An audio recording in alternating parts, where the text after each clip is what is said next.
Grew up in Jamaica, not Jamaica, Queens, Oh, the Caribbean. oh, that's cool. And my background is kind of strange.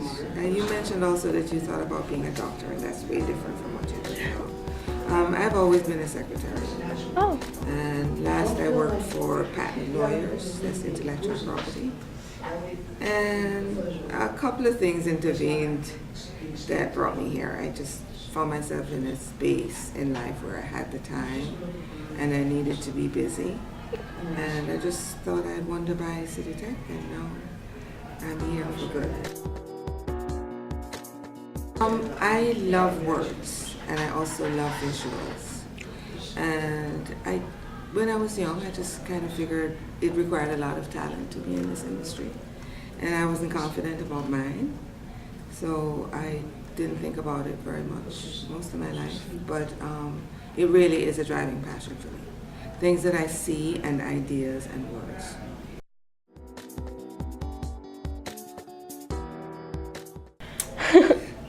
Curious. curious. Yeah, that's me. I love to learn, and I'm, very eager to find out the answers to things. In fact, it's almost, I don't want to overstate it by saying it's like a drug, but I get a high from learning. My parents, I think, especially my dad. He passed away last December. Sorry to hear that. And I don't want to make this a maudlin No, it's okay. response. I miss him a whole lot. And he was, I think, now that he's gone more so than when he was alive, I feel that so much of him is who I am. Because he was also somebody who loved to learn, read a lot. He was very sociable. He liked people. And he was very caring. And he was a good guy for me. That's kind of... I'm going to go back to him again. Yes? He used to say this, it wasn't really like sit down, give you advice kind of thing, but he always used to be saying something like, make yourself useful. That was almost a quote of his. Oh. Sometimes he just meant help to take things out of the car, but that's how I see myself, and I think that's important. Make yourself useful in some way to other people, or to your environment in general. First of all, you have to have a creative mindset and be willing to think outside of what you would normally do or what somebody else would normally do. That's important to creativity. I like research because I think that also feeds your creativity. And you have to be somebody who is disciplined, because more so that now that I'm in school, I'm realizing that you have to churn this stuff out. You can't just wait for it to, come to you. So creativity is more than just inspiration, it's also hard work.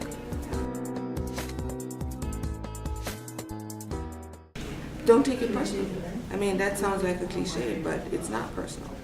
It might be personal to the one who's giving it, depending on the spirit in which it's given. I'm sure that occasionally people say things to get back at you or to make themselves feel better. But I feel for the most part, they're saying something that they see, that you might not be able to see. So you should try to be objective about it. And what I try to do is to look at myself after it's been given to see if there's truth in it. And I usually don't get mad.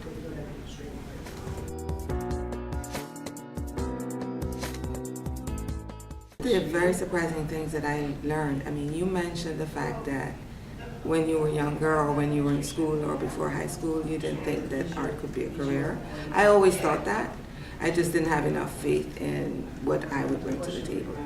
And I also had concerns about whether or not it's something that could feed you.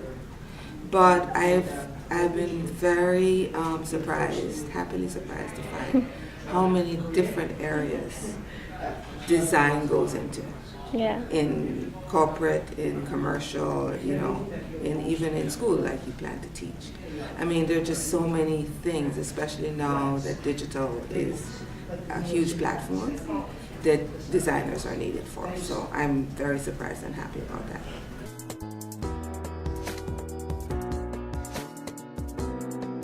I'm not sure. I have some very specific concerns because of my age. I don't think that I know that I don't have the timeline that somebody at your age would have in terms of building a resume and, you know, getting strong in certain aspects of design. So I'm not really sure what I'm going to do. I'm trying to be broad about all the different things that I acquire here so that I can be useful, you know, either in the workplace or as a sole practitioner or a freelancer.